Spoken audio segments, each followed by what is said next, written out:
Good evening, Daniel Gillespie with the Clarity Crew. I hope you've had a wonderful day. I'm excited about our time together tonight as we anchor our souls in Christ. Anchor is such a great word picture to be stable, secure, safe.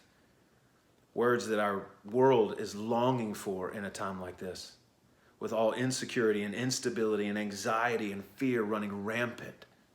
That we could be anchored in Christ is such a blessing. I'm getting older. I know, I don't show it, but my eyesight's giving it away. When I was in my late 20s, I had to get glasses and contacts, but now I'm on the verge of that, that sort of final step where you get readers. And I'm just putting it off, partly because I don't really know how to wear them. Do you keep the readers on your shirt? Do you wear them on the top of your head? Do you get a little beaded necklace? I'm just not altogether certain. But as I was thinking through, looking at the text and noticing that it was sometimes blurry, sometimes had to hold it out a little bit farther, eyesight, even the best human eyesight, and really all perception, even the best human perception, is insufficient to navigate this world well, to be anchored. Even the best, even the most youthful vision and perception is insufficient. One of the texts that popped into my head this week as I was thinking through this was a text from 2 Kings chapter 6.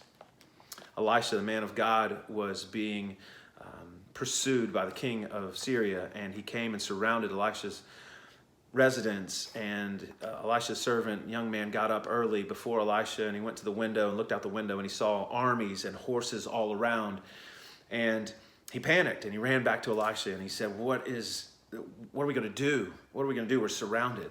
And Elisha gives you this picture, the text gives you this picture that Elisha sort of rolls over in his bed. Don't worry. Those that are for us are more than those that are for them. Can't you picture? The servant looks around and he sees an old prophet, sees himself. He says, what are you talking about? Maybe there's even some dialogue that takes place that the text doesn't tell us because it's not the point of the passage. You can see maybe even begrudgingly or just maybe sort of the old man wisdom. He kind of shrugs or sighs and then he prays this prayer. O Lord, please open his eyes that he may see. So the Lord opened the eyes of the young man and he saw. And behold, the mountain was full of horses and chariots of fire all around Elisha. Now, I don't know about you, but I think we're tempted to see in this text what the young man saw originally as reality, and then what Elisha opened his eyes to see as something mythical. But actually the inverse is true. What the young man saw was not reality. When he opened the window for the first time in the morning and he saw that he was surrounded and the threat seemed to be overwhelming, that was not reality. But his limited insight, his limited perception, his limited vision did not allow him to feel secure. But he didn't see what was really there. All Elisha did was ask the Lord to let him see what was real. The reality was that God's armies had surrounded and overwhelmed the enemy. No, our eyesight and our perception is limited in so many ways. Not only is it limited in the fact that we can't see the spiritual realm. We can't see what God is doing beyond the physical and the material. We can't see how God is working in this crisis in hearts and souls to bring him closer to him, to strip away pride and dependence. We can't see all that's taking place. We can't see the war that's going on that Ephesians talks about and the scriptures talk about. We can't see those things. We also can't see the future. We have no idea how long this crisis will last, or when we'll get back to work, or when things will have some semblance of normal, or what the final death toll will be. We don't know the future. We also don't understand the sort of cascading of impact and effects on those around us and those around the world. We see a little bit. We see our families and a little bit of our community, and we can see through technology, we can see a little bit of the impact, but we don't understand how all of this is working together. Now, we could be tempted to ask for that same prayer. Lord, let us see reality. Let us see the future. Let us see the spiritual things that are going on. Let us see the providence being played out throughout the world.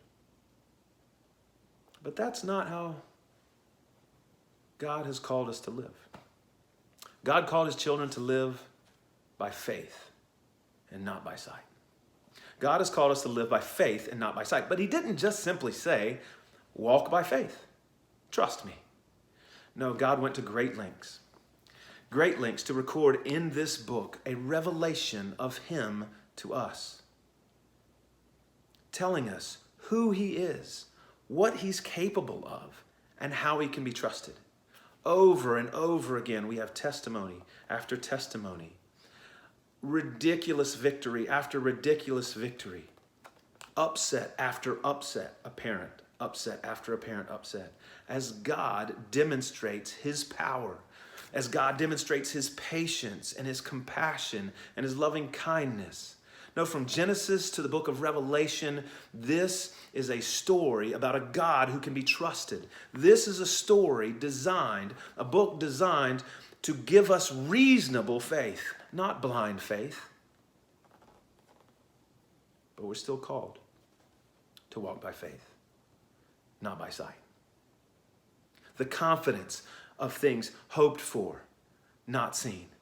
Hebrews 11 tells us that faith is not what is seen, but it's the confidence in things hoped for. Think about the glory given to God when his children trust him without seeing.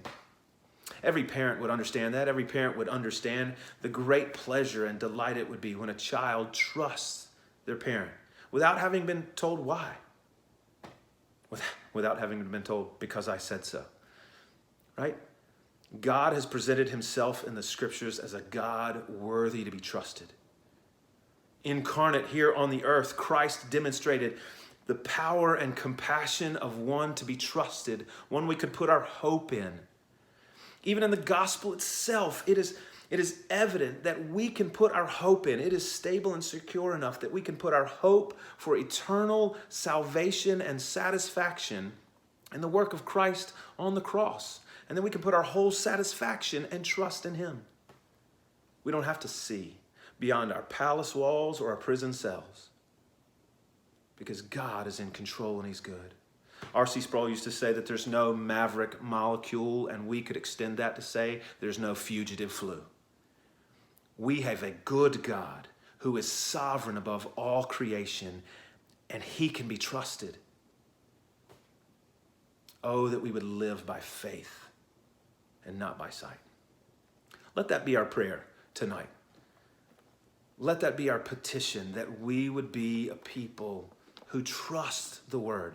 In fact, let that be our mission in this time, to dive into this word, to say, God, not open my eyes that I may see all that you see, but open my eyes that I might see how wonderful you are in your word.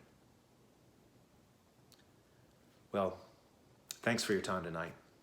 I pray that it is an encouragement to you, and I pray that the God of the Bible and the God of all creation will be your anchor in this time. Come hear us tomorrow as Eric Bancroft takes us into the Word. For the Clarity Crew, this is Daniel Gillespie. Have a great night.